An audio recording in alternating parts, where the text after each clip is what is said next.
वणी येथील आदिवासी सोशल फोरमने केंद्रीय गृहमंत्री अमित शहा यांच्या वनवासी शब्दप्रयोगाचा निषेध केला आहे। या संदर्भात राष्ट्रपतींना निवेदन पाठवण्यात आलं। आदिवासी समाजाच्या स्वतंत्र ओळखीचा सन्मान राखण्याची मागणी करण्यात आली। केंद्रीय गृहमंत्री अमित शहा यांनी आदिवासी समाजाचा उल्लेख वनवासी असा केल्यानं वाद निर्माण झाला आहे।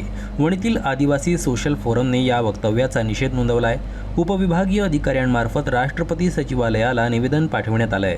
आदिवासी समाज हा देशाचा मूळ निवासी असल्याचं निवेदनात नमूद करण्यात आलं आहे। समाजाच्या अस्मितेचा सन्मान राखण्यासाठी मागणी करण्यात आली आहे। केंद्रीय गृहमंत्री श्री अमित शहा यांनी दिल्ली येथे जो आदिवासीचा अपमान केलेला आहे, आदिवासीला वनवासी म्हणून सकल आदिवासी समाजाचा अपमान केलेला आहे, या पाठीमागे त्यांचं एक षडयंत्र आहे।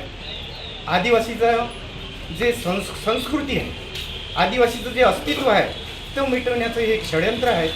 ते भयानक असं षडयंत्र आहे, कारण ज्या युनोनं आदिवासी जागतिक दिन म्हणून मान्यता दिलेली आहे आदिवासी ह्या शब्दाचा, त्या आदिवासीला त्याचं अस्तित्वच मिटवून वनवासी म्हणून या अमित शहानं केलं, याबद्दल आम्ही आदिवासी सोशल फोरमच्या वतीनं निषेध करतो आणि तशा प्रकारचा आम्ही आपल्या उपविभागीय अधिकाऱ्यामार्फत राष्ट्रपतीला केलेलं आहे। यानंतरही सुद्धा इथून जर आमचा जर असाच अपमान करत असेल, आमच्या संस्काराला, आमच्या संस्कृतीला जर हात घालण्याचा प्रयत्न करत असेल केंद्रीय मंत्री, तर आम्ही आमचा सकल समाज कधीही मान्य करणार नाही, एवढे आम्ही हे करतो। यानंतरही जर अशी चालले तर आमचा समाज हा रस्त्यावर उतरल्याशिवाय राहणार नाही, अशी आम्ही या निवेदनाच्या मार्फत आम्ही मागणी केली।